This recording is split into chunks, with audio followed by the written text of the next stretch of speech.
Bismillahirrahmanirrahim. Assalamualaikum dan selamat sejahtera. Kita sambung pembelajaran subjek ASK tingkatan 3 bagi subtopik 2.1.3 menghasil dan menterjemah mesej menggunakan kaedah cipher bahagian 2. Awak boleh rujuk buku teks muka surat 36 sehingga 39. Okey. Untuk bahagian 2 ini, kita akan mempelajari substitution cipher. Maksud substitution cipher ialah menggantikan abjad dalam teks biasa dengan abjad lain atau simbol. Okey. Video sebelum ni kita dah tahu ada dua jenis substitution cipher. So, kita lihat jenis yang pertama dahulu iaitu scissor cipher. Scissor cipher ini disebut sebagai shift cipher ataupun sifir anjakan. Dia menggantikan setiap abjad dalam teks dengan abjad lain. Okey. Dan bilangan anjakan dikenali sebagai kunci. Contohnya, K sama dengan 5 bermaksud anjakan sebanyak 5 tempat ke kanan. Okey. So, kita tengok. Apa yang dimaksudkan dengan 5 tempat ke kanan ni? Ni contohnya. So, yang di atas ini ialah susunan abjad dalam teks biasa. Dan yang di bawah ini ialah susunan abjad dalam teks cipher. So, kita kosongkan. So, kita kosongkan 5 petak di 5 petak pertama, barulah kita mula susun A, B, C, D dan seterusnya untuk susunan abjad dalam teks cipher. Okey, kita tengok contoh soalan. Sulitkan mesej jumpa di kantin menggunakan kaedah scissor cipher dengan kunci 3.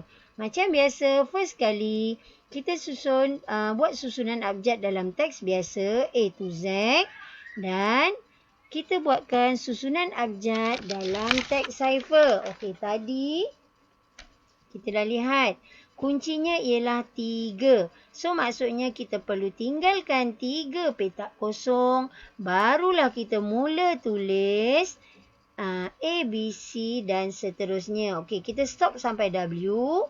Dan X, Y, Z kita akan bawa ke depan menggantikan 3 petak yang kosong ni. Okey, langkah-langkah penyulitan ialah kita buat dengan cara abjad di teks biasa akan digantikan dengan abjad dalam teks cipher. Maksudnya, okey, kita akan rujuk susunan abjad dalam teks biasa ni berdasarkan kita punya mesej. Kemudian baru kita lihat susunan abjad dalam teks cipher. Kita akan baca dari atas ke bawah. Okey. Ni cikgu tunjukkan jawapan. Macam mana cikgu boleh dapat jawapan GRJMX untuk jumpa? So, kita tengok jumpa ni. So, huruf J. Abjad J. Tengok bawah. Abjad dalam teks ciphernya ialah G. So, ini G. Kemudian, huruf U. Abjad dalam teks ciphernya ialah R. Okey, G, R. Kemudian, M. Kita tengok abjad dalam teks biasa, kemudian baru tengok abjad dalam teks cipher. So, J. Dan huruf P. P dalam abjad dalam teks biasa. Kita rujuk dengan abjad dalam teks cipher. Okay, M. Kemudian huruf A. A dalam teks cipher diwakili oleh huruf X. So, perkataan jumpa menjadi GRJMX. So, untuk perkataan di kantin juga dilakukan cara yang sama. Okey. So, itu yang dikatakan proses penyulitan. Kita baca abjad dari atas ke bawah. Okay. Kemudian, kita tengok contoh untuk kita melakukan proses nyah sulit. Hanan menerima mesej seperti berikut. O, P, I, B, B, P, Y, D, H, V dan seterusnya. Jika kaedah cipher yang digunakan adalah scissor cipher dengan kunci 5, apakah mesej yang diterima oleh Hanan? Okey. So, macam biasa, kita buat susunan abjad dalam teks biasa diikuti oleh susunan abjad dalam teks cipher. Kita nak buat susunan abjad dalam teks cipher, kita akan lihat kunci dahulu. Kuncinya adalah 5. So, kita akan tinggalkan 5 petak kosong. Kemudian baru kita tulis huruf A, B, C dan seterusnya. Sampai di U kita stop. Okey, sebab dah tak ada ruang lagi. So, huruf V, W, X, Y, Z ini kita akan bawa ke depan untuk mengisi petak kosong di bahagian, 5 petak kosong di bahagian depan ni tadi. Okey, so langkah-langkahnya sulit ialah abjad di teks cipher akan digantikan dengan abjad dalam teks biasa. Maksudnya, kita akan lihat abjad dalam teks cipher. Kita akan lihat di bahagian bawah dahulu. Baru kita akan lihat susunan abjad di bahagian atas. Okey, cikgu tunjukkan jawapan dia. Tunggu di makmal sign. Mana cikgu dapat tunggu ni? Okey. So, kita akan start dari sini. Kita tengok huruf O. So, kita tengok dari bawah ke atas sebabnya sulit. So, huruf O. Dalam teks biasa, abjadnya ialah T. Okey, T. Huruf P. Lihat bawah dulu. Baru tengok atas. Okey, huruf P dalam teks biasa. Abjadnya ialah U. Huruf I. Okey, huruf I. Dalam teks biasa. Abjadnya ialah N. Huruf B pula. Tengok bawah dulu. Baru tengok atas. Okey, dalam abjad dalam teks biasanya ialah G. Okey, B lagi sekali G. Dan last sekali P. Okey, kita tengok bawah dahulu, baru kita tengok atas.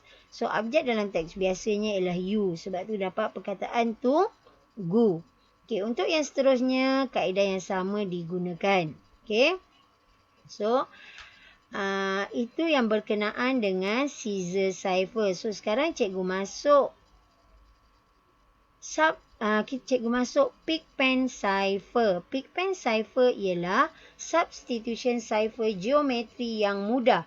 Kenapa dimudah? Sebab setiap abjad digantikan dengan simbol grafik. Dan garis sempadan yang menghasilkan simbol grafik ini adalah unik. Dan itu adalah kunci bagi sifir ini. Okey, tengok. Inilah yang awak perlu hafal. Nampak macam susah tapi lama-lama awak akan biasalah. So, A sampai I ni, okey, dia macam awak main XOX tu kan. Okey, tapi J sampai R masih lagi sempadan dia sama. Tetapi dia letakkan tambahan titik-titik ni. Okey, sekiranya kita keluarkan bentuk-bentuk ini, kita dapat huruf A diwakili oleh simbol L terbalik. Huruf C, simbol L. Kalau huruf J, L terbalik dan ada titik.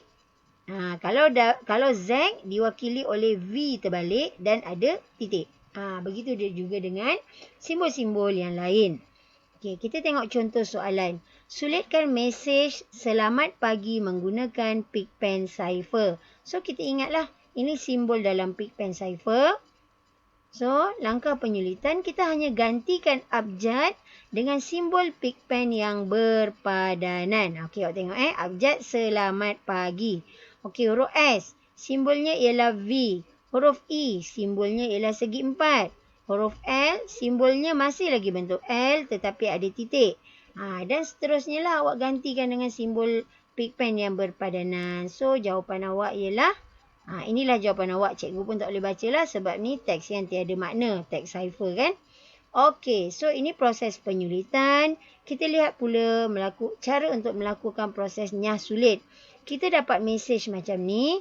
Kita perlu nyah sulit menggunakan kaedah Pigpen cipher. Okey, langkah nyah sulit. Kita gantikan simbol Pigpen dengan abjad yang berpadanan. Okey, macam biasa awak kena tahu. Ingat simbol-simbol Pigpen ni. Okey, bentuk V. Huruf apa ya? Huruf S. Okey. S. So, S ni. Kemudian segi empat. Huruf E. Kemudian L terbalik. Ada titik. Huruf R. Kemudian R. Lepas tu kita ada bentuk U ke kanan ni tapi ada titik. So, huruf O. Dan seterusnya dapatlah jawapan seronok belajar. So, itu sahaja video berkenaan dengan kaedah substitution cipher. Cikgu harap awak boleh faham dan semoga bermanfaat. Sekian, terima kasih.